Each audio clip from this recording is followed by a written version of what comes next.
صدر آصف علی زرداری نے ایک بار پھر بانی پی ٹی آئی کو کڑی تنقید کا نشانہ بنایا۔ وہاڑی میں بات چیت کے دوران انہوں نے طنز کیا کہ جیل میں 1.5 سال ہوتے ہی آوازیں آنا شروع ہو گئی ہیں۔ سختیاں تو برداشت کرنا ہوں گی، اگر تکلیف برداشت نہیں تو کچھ اور آسان کام کر لیتے۔ خیبر پختونخوا والے مار کٹائی پر اترے ہوئے ہیں۔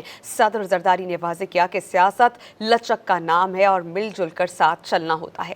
ان کا حکومت کے ساتھ چلنے کا ارادہ ہے۔ شہباز اور مریم کو ووٹ دیے اور ان سے ووٹ لیے۔